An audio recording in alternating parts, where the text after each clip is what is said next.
كتير صبايا بيراسلوني على الفيسبوك والإنستغرام وبيقولولي ما عم يزبط معهم الكيك. هالوصفة بإذن الله مستحيل تفشل معكن إذا اتبعتوا الخطوات اللي رح خبركن إياها بالفيديو. ويعطيكن ألف عافية. معكن ميس البرشا وأهلا وسهلا فيكن بقناتي.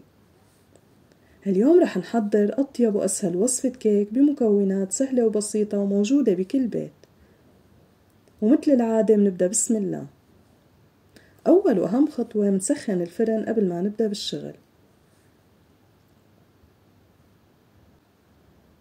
هلأ رح نبدأ مع حبتين بيض حجم كبير مع معلقة كبيرة خل ورشة فانيليا.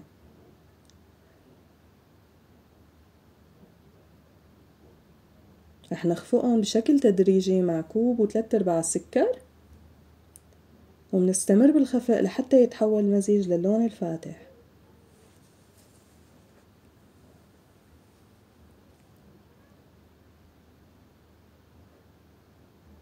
هلأ رح نضيف 3/4 كوب زيت نباتي ومنستمر بالخفق.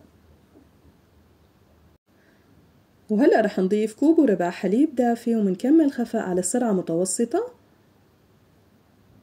بهالمرحلة منطفي الخفاقة ومنضيف 3 أكواب طحين منخول مع معلقة كبيرة باكينج باودر ونص معلقة صغيرة كربونات الصوديوم. ومنستمر بالتقليب بالخفاقة اليدوية.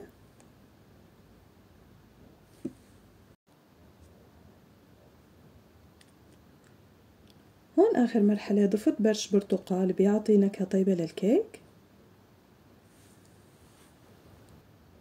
ومنستمر بالتقليب بهالشكل من تحت لفوق.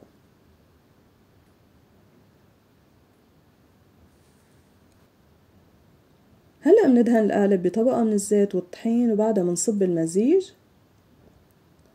ومندخل القالب على الفرن على درجة حرارة 170 لمدة 45 دقيقة تقريبا. وبعد مرور 45 دقيقة منختبر الاستواء بواسطة عود خشبي. بعدين منطالع الكيك ومنستنى ليبرد تماما لحتى نقلبه مشان ما يتكسر معنا أثناء القلب.